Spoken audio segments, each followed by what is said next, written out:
العربية.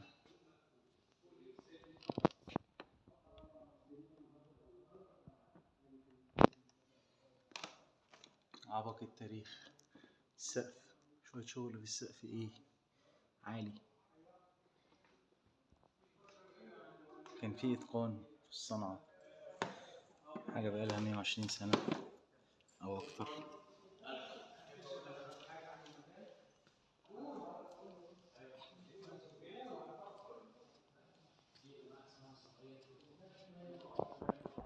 والدور التاني مانعين فيه الدخول. هنا المراية، تبص تلاقي المراية بتسلمك لمراية. دي السقف، الدور التاني باين اهو، بس هما قافلينه بقى خالص. وادي السقف بتاع السرايا كلها، إشاني، الحيطان إشاني. دي الناس كلها بقى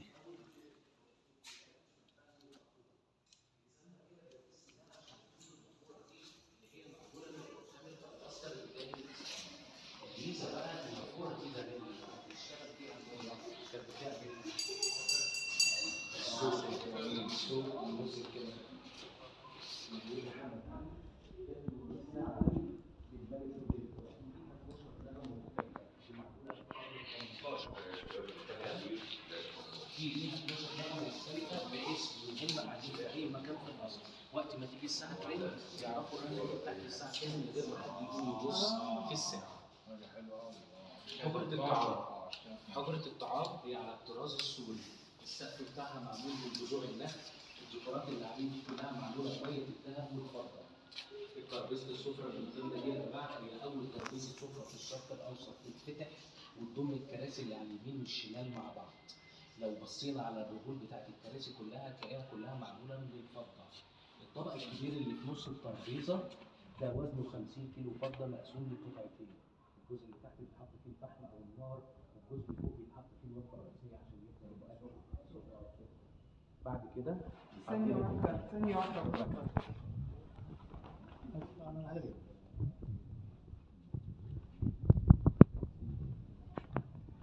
جميل قوي. بعد كده صالون الصالون and covered with the gold. جميل قوي. عايز تبقى صور؟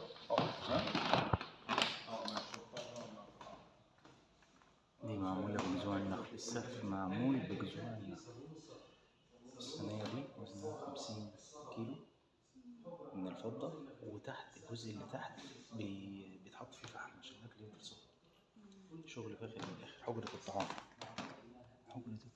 شوية كراسي فاخر من الآخر. دي فضة، أواني من فضة.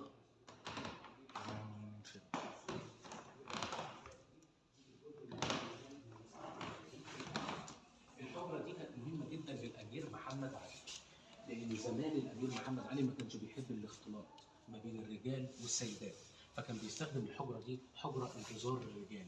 أما السيدات فكانوا بيستخدموا الحجرة دي اسمها حجرة المدفأة. اتسمت حجرة المدفأة عشان وجود الدفاية اللي على ايدنا الشمال دي. الدفاية دي معمولة بخشب الصندل. خشب الصندل ده لما كان بيسخن في الشتاء كان بيطلع ريحة مسك تعطر المكان كله. لكن عندنا مفاجأة من العيار التقيل جوه الحجرة الصغيرة دي. كلنا نعرف شركة كارير بتاع التكييفات. ايوه طبعا.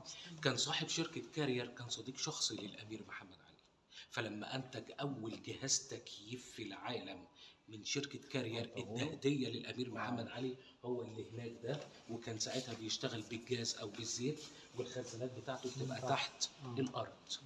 لكن دي الدفاية الرئيسية بتاعت المكان، ودي من النحاس الأحمر الإيطالي، وبرضه الخزانات بتاعتها بتبقى تحت الأرض. لا مش كارير، لا مش كده، لا دي دفاية من اسطنبول، دفاية عادية وبيحطوا فيها طب بس عايز اقول الخزانات بتبقى من تحت. طب اذا كانت هم قتلوا المماليك ليه مهتم قوي ان يخلي صورته يعني؟ لا يا فندم ها؟ دي مش ده هي ده معركة بس المماليك؟ ايوه بس اللي قعدوا ده يعني. اللي أنا قتل ده خلي المماليك، بالك المعلومة اللي دي قتل أول المماليك مرة أعرف. مش هو محمد علي باشا طب وماله؟ ما الكبير. هو بيحب جده وبيمشي على نفس النمط بتاعه يعني. هم بالظبط. اذا كانت معركة المماليك واحد دي واحد لوحة نجي مش مرسومة. يبقوا عايزين يرسموه دي مش عايزين. لوحة مرسومة. مش صورة دي الراجل صورة. نفسه. لا ده لوحة أصل هو مرسومة. بيكرم لا، الراجل لا، اللي لا، هرب لا. يعني مش صورة الراجل ده. معركة المماليك هم قتلوهم كلهم.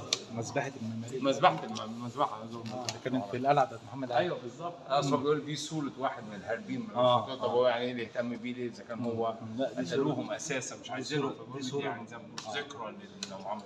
بص الباب يا مايكل، بص يا حبيبي الباب، بص الباب، بص شايف الباب شكله ايه الليت. شايف الأوضة حلوة ازاي؟ ها؟ Yeah, and late. That's all real mother of pearl. فحاجة شغل جميل جدا.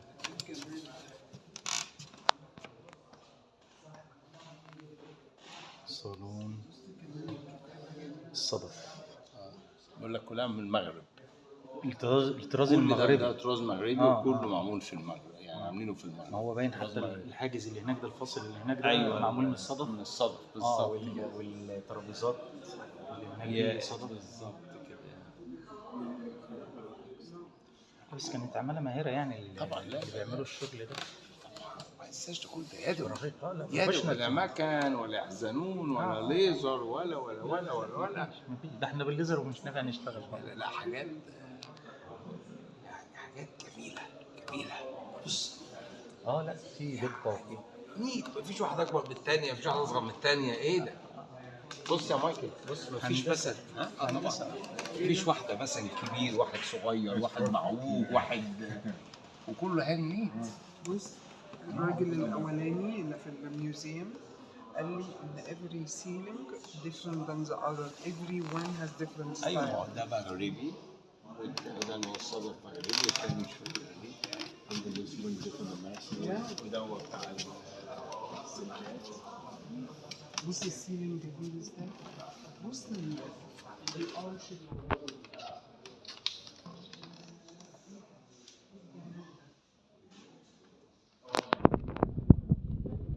شوية شغل فاخر من الآخر.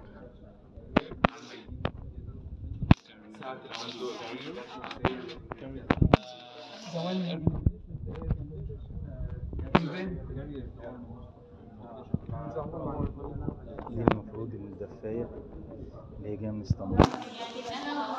دي المفروض الدفاية اللي جاية من اسطنبول. جوه في تكييف كارير، هبقى اصوره لكم بس كل ما تيجي ساعة يعني انت ما سمعتوش. بص ده لا ما انا عارف تكييف كارير. سمعت عارف. عارف. ثانكس. ده تكييف كارير. ودي المفروض المضيفة أو حجرة المدفأة اللي بيبقى فيها السيدات بينتظروا. هنا الدفاية كانت بتحط خشب الصندل، وخشب الصندل كان بيطلع ريحة مسك يعني لما يسخن.